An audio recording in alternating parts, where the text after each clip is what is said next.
kuganiraho muri aka kanya ni amagambo makeya ariko afite ibintu bikomeye cyane badusomeye ukuntu abigishwa nyine ba Yesu babonye Yesu aje bakikanga bati uyu ni umuzimu, bati ntabwo ari Yesu ahubwo ni umuzimu tubonye. Bari mu bihe bigoye mu buryo bw'umwuka, bari bameze nabi rwose, ariko harimo inkuru nziza hano ikomeye cyane tugiye kureba twese hamwe. Bagiye bagira ibyishimo icyo gihe byinshi cyane, ariko kubera ibyishimo byinshi bagize bakagira n'ubwoba bati ibintu ntabwo ari byo. Ariko tugiye kureba amagambo akomeye cyane ashingiye ku biganza n'ibirenge bya Yesu. Amen, amen. Aya magambo nashatse kuyerekeza ku kintu kimeze gutya: ibiganza bya Yesu n'ibirenge bya Yesu mu by'ukuri bihatse iki muri iri jambo? Amen, amen. Abigishwa ba Yesu cyane cyane Tomasi we yabyemejwe nuko Yesu amweretse mu biganza bye no mu rubavu. Niho Tomasi yapfuye avuga ati noneho ati nibyo kuko Yesu yazutse, ibi niwe kuko. Tuko nabonye mutera icumu mu rubavu, narabibonye. Nabonye mutera imisumari mu biganza, narabibonye koko. None mbonye harimo imyenge. Amen, amen. Uyu munsi tugiye kuganira ku ijambo imyenge iboneka mu biganza no mu birenge bya Yesu.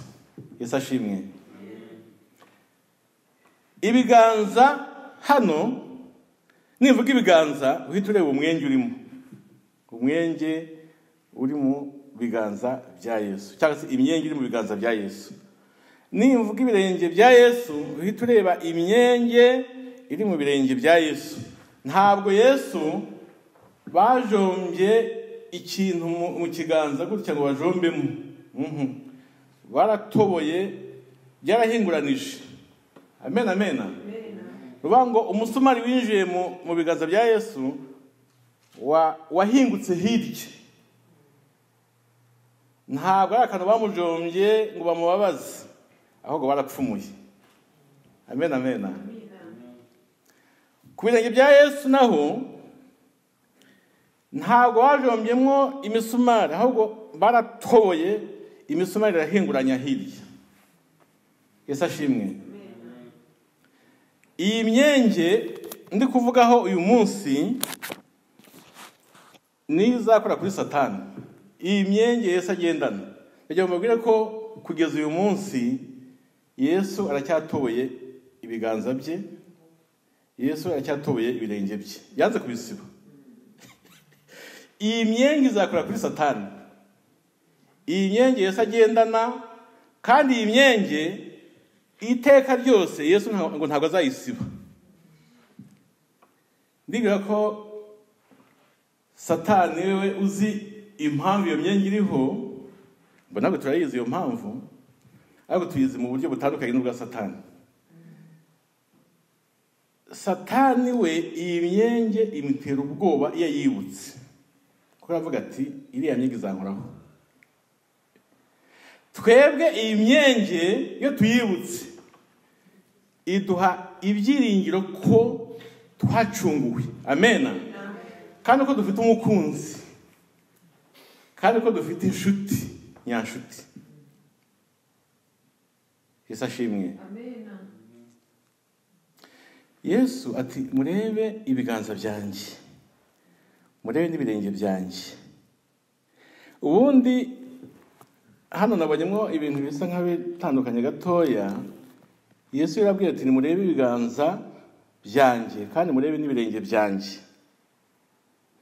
Ikintu cyantangaje aho ndi ku murongo wa 39, icyantangaje ahangaha nuko ku murongo wa 40 ngo abereka ibiganza n'ibirenge bye. Mu yandi magambo nuvuga ngo ibyo yababwiye mbere ngo murebe ntabwo barebye mu biganza bye ngo babone ko hatoboye, nta nubwo barebye ku birenge bye ngo babone ko hatoboye, ahubwo yagombye kubasa nkuba nk'ubakangurira mbese gukora icyo abasaba. Noneho abereka mu biganza bye babona ko haratoboye, aberetse no mu birenge bye babona ko haratoboye. Aya magambo ni amagambo akomeye cyane, cyangwa ngo muyumve. Kuba dufite umuntu wadutorewe, watowe ibiganza ku bwacu,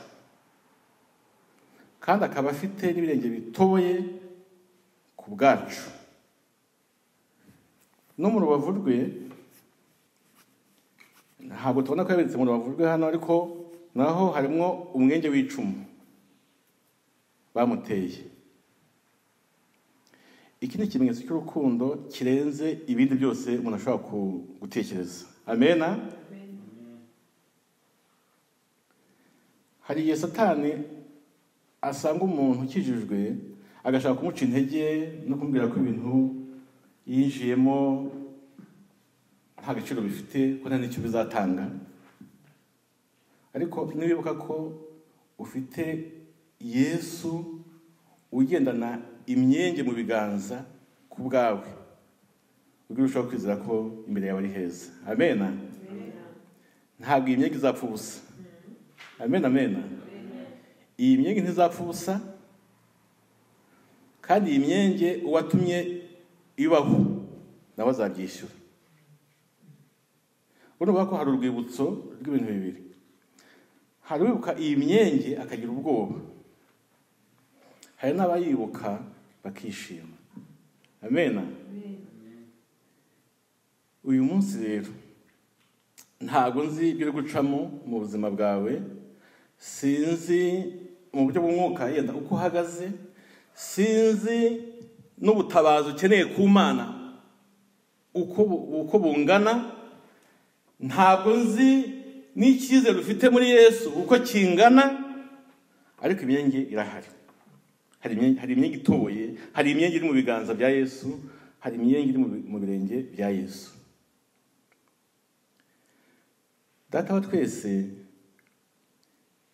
iyo abona abanyabyaha ku isi, akabona abantu ukuntu bari gukora ibyaha, ndetse n'abakijijwe bari kugenda bagwa mu byaha, umujinya uzamuka ako kanya akibibona, kuko Imana Data wa twese ni sensible.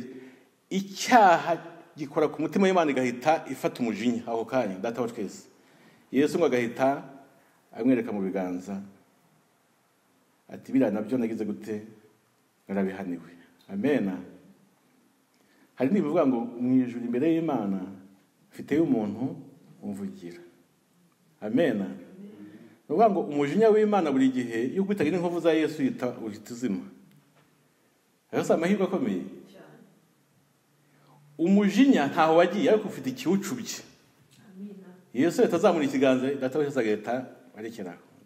Basi barabacunguye, barabapfiriye, nta nuko.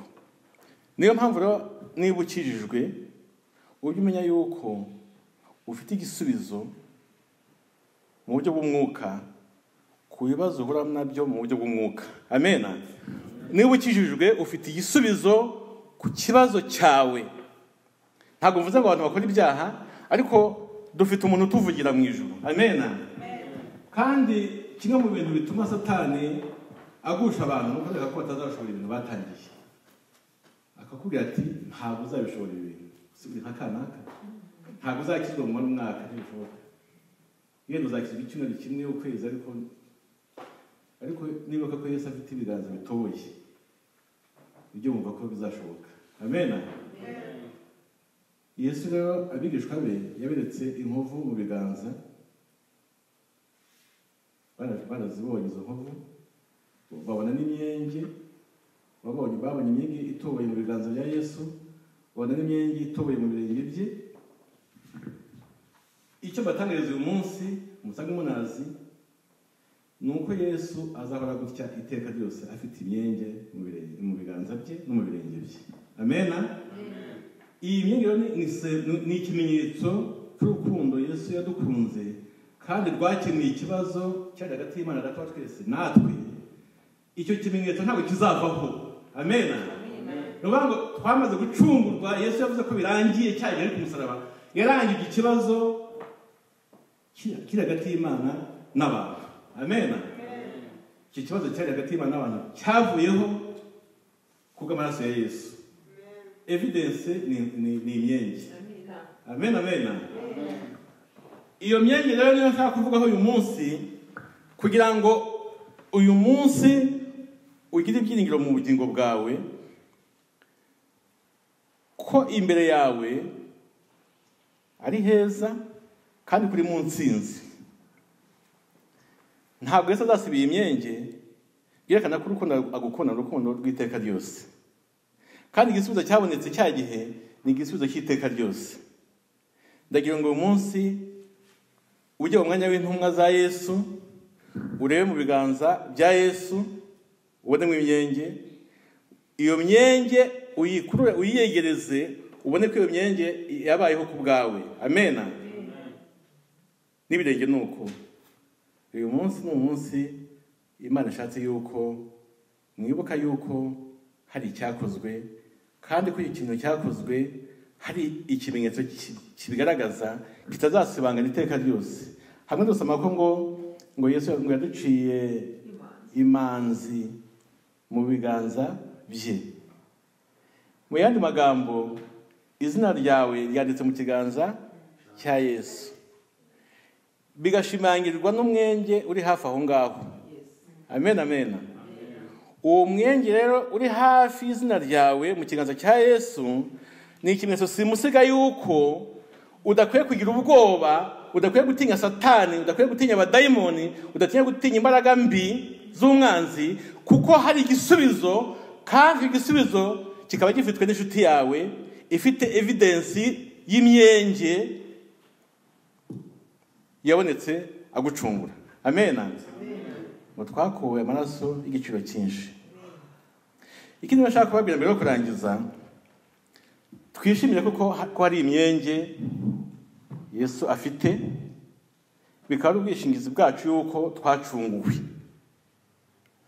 Ahandi mu ijambo ry'Imana akavuga ngo ntabwo ngo turi abacu ngo twigenge, kuko twakuwe amaraso y'igiciro cyinshi. Mu yandi magambo, hari uwatuguze kandi yatuguze igiciro gihenze cy'amaraso ye. Icyo kiguzi kuba yaragitanze, ntabwo yagitanze nkaho nta gaciro gifite, ahubwo yagitanze kugira ngo ubuwe, kandi ugomba kumva ko waguzwe, ko utari wowe ngo wigenge. Niyo mpamvu umuntu wiyahuye abakoze icyaha, kuko yishe uwaguzwe. Ushobora kuvuga ngo ni igihe wiyahuye ku giti cyanyu ngo ndiyahuye. No, ntabwo uri uwawe, kuko wamaze kugurwa. Niyo mpamvu umuntu yiyahuye ababaza Imana cyane, kuko niho kuvuga mbese ni ugutesha agaciro ikiguzi cyatanzwe. Icyo nshaka kuvuga kuri aya magambo nanone, ko mutari abanyu mu mwigenge, nanjye ubwo ni uko iyo umuntu akoze icyaha byanze bikunze agira gute, agihanirwa, nubwo wakwihana umunyafaransa.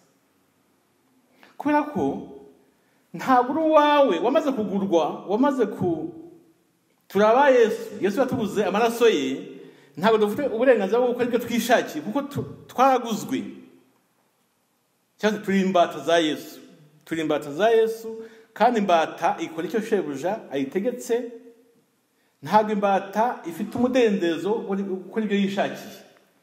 Niyo mpamvu rero burya Dawidi uzi ko yakoze icyaha akihana, rwose yarababariwe. Icyaha murakizi yakoze na Bitisheba, ariko byanze bikunze umwana agize gute, umwana yarapfuye. Burya ni umunyafu.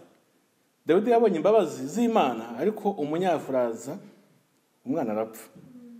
Nuvuga ngo ushobora gukora icyaha ukihana ukababarirwa mu buryo bwo kujya mu ijuru rwose ukazajyayo, ariko ingaruka cyangwa se igihano cy'icyo cyaha kigomba kuza byanze bikunze.